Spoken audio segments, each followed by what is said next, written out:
పురాణాలు చెబుతున్నాయి. శాలిగ్రామం కేవలం ఒక రాయి కాదు. అది విష్ణువు యొక్క జీవంత చిహ్నం. శాలిగ్రామం అంటే ఏమిటి? విష్ణు చిహ్నాలు సహజంగా ఉన్న శిలను శాలిగ్రామం అంటారు. ఈ శాలిగ్రామాలు ప్రపంచంలో ఎక్కడా లభించవు. ఒకే ఒక్క నది, గండకీ నదిలో మాత్రమే అవి సహజంగా పుడతాయి. చిన్నవి, పెద్దవి, గుండ్రంగా, లోపల శంకుచక్రాల ముద్రలతో కొన్ని శాలిగ్రామాలు తాబేలు నోరు తెలిచినట్లుగా కనిపిస్తాయి. అందులో శేషసాయిగా ఉన్న మహావిష్ణువే దర్శనమిస్తాడని భక్తుల విశ్వాసం. కానీ ఈ గండకీ నది ఎందుకు అంత పవిత్రమైనది? ఎందుకు విష్ణువు తన స్వరూపాన్ని రాయిలా ఇక్కడే ఉంచాడు? దీనికి వెనుక ఒక హృదయాన్ని కదిలించే కథ ఉంది. గండకీ నదిగా మారకముందు, గండకీ నది నదిగా పుట్టకముందు శ్రావస్తి నగరంలో గండకి అనే ఒక స్త్రీ జీవించేది. ఆమె వృత్తి వేశ్యా వృత్తి. కానీ ఆమె హృదయం మాత్రం అపూర్వంగా పవిత్రమైనది. ఎవరినైనా అంగీకరించేది కాదు. రోజుకు ఒక్కరే. ఆ రోజుకి అతడే ఆమె భర్త.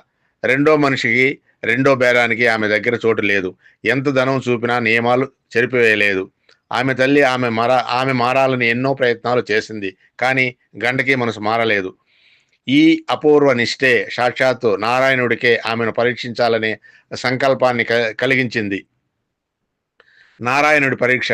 ఒకరోజు ఒక ధనవంతుడు పరివారంతో ఉదయాన్నే వచ్చాడు. బేరం కుదిరింది. కానుకలు ఇచ్చాడు.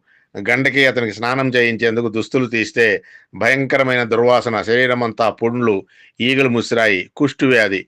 తల్లి ఆగ్రహించింది. పొమ్మను అంది. కానీ గండకి తల్లినే పంపివేసింది. ఆమె ఏమి చేసింది? సంపంగి తైలం పూసింది. గోరువెచ్చని నీటితో స్నానం చేయించింది. చేనేత వస్త్రాలు చుట్టింది. మంచి భోజనం వడ్డించింది. అతడు తినబోతే పుచ్చిన చేతులు, వేళ్లు ఊడిపడ్డాయి. గండకి వాటిని పక్కకు తీసిపెట్టి ఆహారాన్ని అతని నోట్లో తానే పెట్టింది. అదే కంచంలో ఆమె కూడా తిన్నది. ఆ రాత్రి అతడు జ్వరంతో ప్రాణాలు విడిచాడు.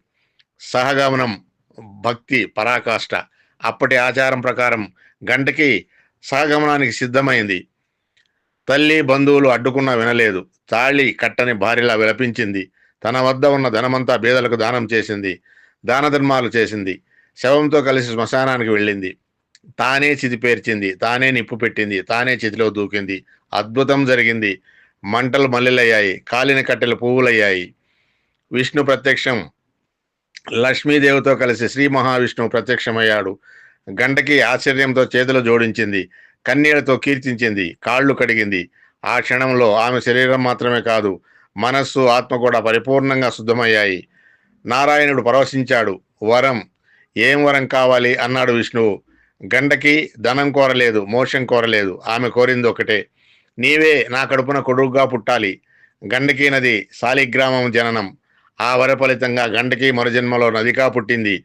ఆ నది గర్భంలో విష్ణువు శాలిగ్రామాల రూపంలో పుట్టాడు. అందుకే గండకీ నది మాత్రమే శాలిగ్రామాలను ప్రసవిస్తుంది.